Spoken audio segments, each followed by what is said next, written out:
दोस्तों नमस्कार, आप सभी का हमारे YouTube channel KR exam warrior में आप सभी का स्वागत और अभिनंदन।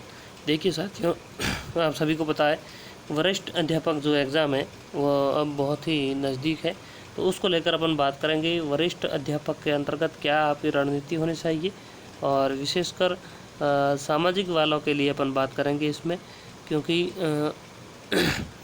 बाकी सब्जेक्ट वालों का जितना मेरे को नॉलेज नहीं है, इसलिए मैं सामाजिक और प्रथम पेपर के बारे में ही बात करूंगा।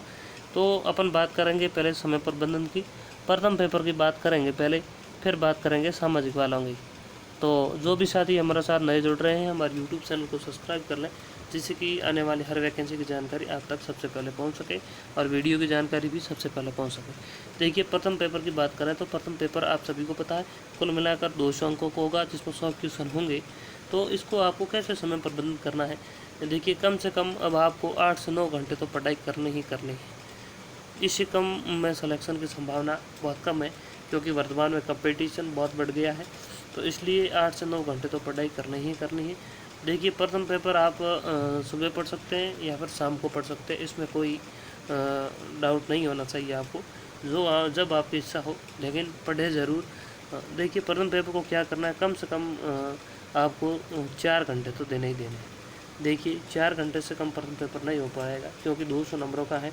और सामाजिक वालों के लिए हो सकता है कि राजनीति वाला पोर्शन, भूगोल वाला पोर्शन लगभग सेम है, तो वह आपके लिए एक तरह से प्लस पॉइंट रहेगा। लेकिन कम से कम आप 4 घंटे प्रथम पेपर को दें।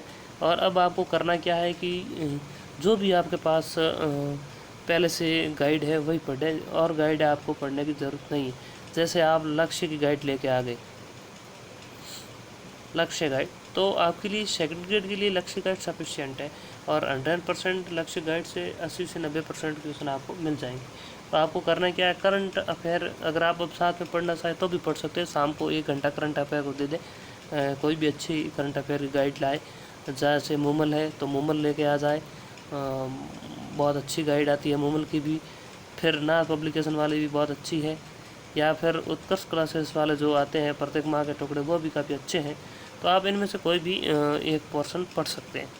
दूसरी बात, अगर अपन बात करें अब जीके वाले पोर्शन में, राजस्थान जीके के लिए अलग अलग आपको कुछ भी नहीं पढ़ना है, ना तो एनसीईआरटी पढ़नी है। रीट का पेपर अलग होता है, उसकी एजेंसी अलग है, और आरपीएससी अपने हिसाब से चलती है। तो आपको ज़्यादा कुछ भी पढ़ने की ज़रूरत नहीं है। अगर आप जो भी गाइड पढ़ रहे हैं वो बेहतर है, चाहे पैनोरमा हो, लक्ष्य हो, नाथ की हो, कोई भी गाइड हो, चाहे स्वयं प्रकाशन वाली हो, सब में एक ही मटेरियल दिया गया है। तो आपको करना क्या है, 3 से 4 घंटे फर्स्ट पेपर को देने हैं। सुबह सुबह आप फर्स्ट पेपर पढ़ सकते हैं, और फर्स्ट पेपर में जहाँ तक हो सके आपको सितंबर तक एक बार संपूर्ण कोर्स कर लेना है। फिर अक्टूबर और नवंबर में 2 बार कोर्स हो जाएगा, तो आपको जीके वाला पोर्शन मजबूती से हो जाएगा। साइको को साथ आप पढ़ते रहें, 1 आध घंटा साइको में दे दे। अगर 3 घंटे आप जीके पढ़ रहे हैं तो 1 घंटे आप साइको पढ़ सकते हैं, और साथ में पुराने जो भी पेपर हुए हैं अब तक वो हल करते जाएं, तो आपको पता चलता जाएगा आप जो पढ़ रहे हैं कितना याद हो रहा है, और इससे आपको मोटिवेट भी मिलेगा। तो ये आपके लिए अच्छा रहने वाला है पोर्शन, तो इसलिए आप ये काम करते रहें। और अन्य गाइडें या ज़्यादा गाइडें लाने की कोई ज़रूरत है नहीं, इसलिए आप जहाँ तक हो सके एक गाइड का ही प्रयोग करें। तो ये बात प्रथम पेपर को लेकर हो गई। 3 से 4 घंटे हमेशा पढ़ते रहें, और आपका आराम से सिलेबस कवर हो जाएगा। बार बार रिवीजन करते रहें, और कुछ करना है नहीं ज़्यादा ना तो गाइडों के चक्कर में पढ़ना है, ना ही कहीं और ऑनलाइन कोचिंग वोचिंग वाला के चक्कर में पढ़ना है। कहीं ऑफलाइन सीरीज टेस्ट सीरीज चल रही है तो ज्वाइन कर सकते हैं आप, क्योंकि ऑनलाइन से ऑफलाइन में बहुत बड़ा अंतर होता है। तो ऑफलाइन टेस्ट सीरीज जहाँ तक हो सके आप ज्वाइन करें, बहुत अच्छा फ़ायदा होगा। ऑनलाइन में इतना फ़ायदा होने की संभावना नहीं है। फिर बात करते हैं सामाजिक के अंतर्गत। सामाजिक के अंतर्गत देखिए 8 सब्जेक्ट आपके, तो 8 सब्जेक्ट को आपको साथ में लेकर चलना एक बहुत बड़ी सुनिश्चित होती है। इसलिए आप क्या करें, मेरा मानना यही है कि एक एक सब्जेक्ट को लेकर चलें। जैसे इतिहास आपने उठा ली, जैसे तो इतिहास को आप कम से कम 5 से 7 दिन में अब पूरी कर सकते हैं, क्योंकि एक बार अब आपने तो पढ़ ली होगी, लंबी तैयारी में सामाजिक की कर ही रहे होंगे, क्योंकि नहीं तो फिर सिलेक्शन होना नहीं है। इतिहास को 5 से 7 दिन में आप पूरे कर लें।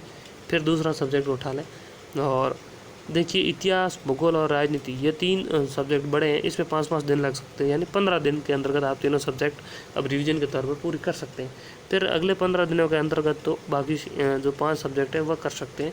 1 माह के अंतर्गत आप आराम से इन सभी का एक बार पढ़ सकते हैं। फिर प्रत्येक माह बारी बारी से रिवीजन करते जाएँ। और 2011 से लेकर जो सेकंड ग्रेड और फर्स्ट ग्रेड, ध्यान रखें इन बातों का, सेकंड ग्रेड के जितने भी पेपर हो रखे हैं 2011 से 2022 तक, और फर्स्ट ग्रेड में मुख्यतः आपको जो पेपर हो रखे हैं जैसे हिस्ट्री, फिर राजनीति विज्ञान, समाजशास्त्र, अर्थशास्त्र, लोक प्रशासन, दर्शन शास्त्र, इनके पेपर आप डाउनलोड कर लें और उनको हल करते जाए तो लगभग 20 से 30% क्वेश्चन तो इनमें से रिपीट हो जाते हैं। तो इसका आपको फ़ायदा हो जाएगा। इसलिए जहाँ तक हो सके पुराने पेपर्स आप डाउनलोड करके प्रिंट आउट निकाल कर आराम से हल करें और आपका रिवीजन भी हो जाएगा, आराम से सिलेक्शन हो जाएगा।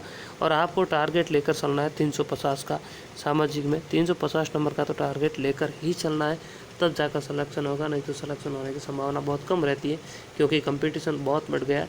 हाँ, पेपर थोड़ा बट्टा पा जाए तो फिर 310 के आसपास मेरिट रह सकती है, नहीं तो 350 का आंकड़ा लेकर ही चलना है आपको। इसलिए अगर आप फर्स्ट पेपर में 150 प्लस टारगेट लेकर चलते हैं तो फिर दूसरे पेपर में तो आपको 100 क्वेश्चन सही करोगे तो भी 200 नंबर लेकर आ जाओगे। तो ये आपको टारगेट लेकर चलना है। तो धन्यवाद साथियों, मिलेंगे अगले वीडियो में। और इसी ही हमारे चैनल पर आपको हमेशा कम से कम पुराने पेपर्स के 10 क्वेश्चन प्रत्येक सब्जेक्ट के मिलते रहेंगे, वीडियो के माध्यम से हम हल करवाएंगे। तो आप वीडियो देखना ना भूलें, प्रत्येक सब्जेक्ट के 8 सब्जेक्ट के आपको मिलते रहेंगे। धन्यवाद साथियों।